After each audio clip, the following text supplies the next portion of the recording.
When I say space art, I don't mean those fantasy world covers for sci-fi novels and magazines, nor the imaginative artist renditions of current or future space colonies and spacecraft. Nor is it artwork on spacecraft itself, which isn't much. Part of the reason people don't decorate much is that there isn't any audience up there to see it, and even slapping on a few gallons of paint to make a shark face on a military payload might require another 100 pounds of fuel to get it to orbit.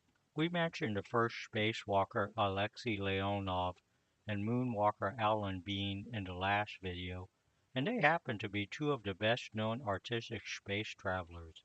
But we're not going to analyze their space art either. When I am thinking of space art, it's just the simple two-dimensional logos used on mission patches that often have some hidden symbols like on flags. They are usually designed by the crew themselves and contain something related to their mission. Here's a big logo from my friends at SpaceX.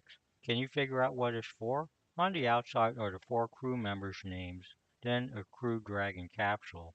Of course, if there were flames coming out of the bottom like that, they'd be in big trouble, but this is just symbolic. One of the flames looks like a dragon facing downwards, and the other is a number 3 for the Crew 3 mission.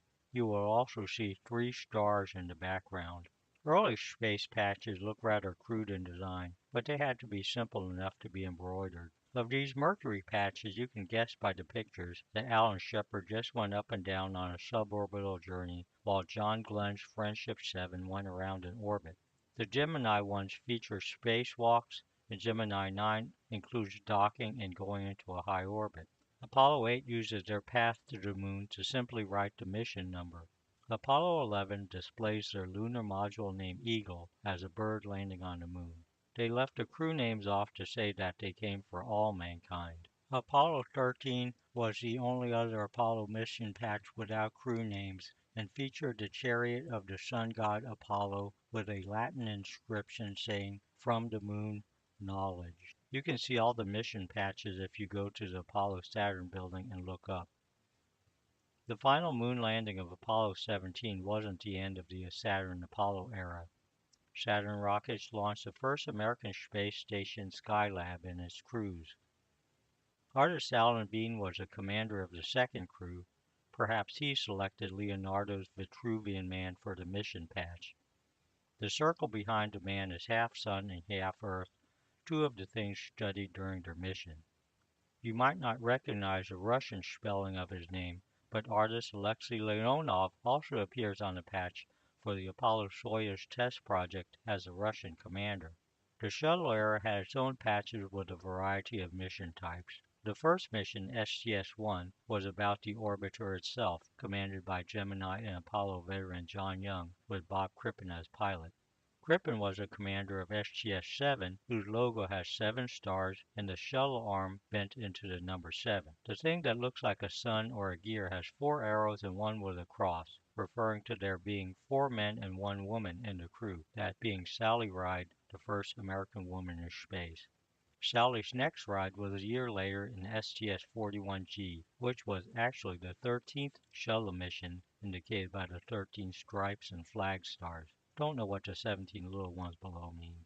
Each of the crew has a Venus or Mars logo after their name, including the second American woman in space, Kathy Sullivan. Marc Garneau, the first Canadian in space, also got his national flag. The thing in the middle with a star appears in many mission patches and is based on the astronaut pin that NASA astronauts are awarded when they are accepted into the program. And this is Hubble Telescope Control in Greenbelt. We have been given the go-ahead. Dr. Sullivan's next mission was on STS-31, which deployed the Hubble Space Telescope in 1990.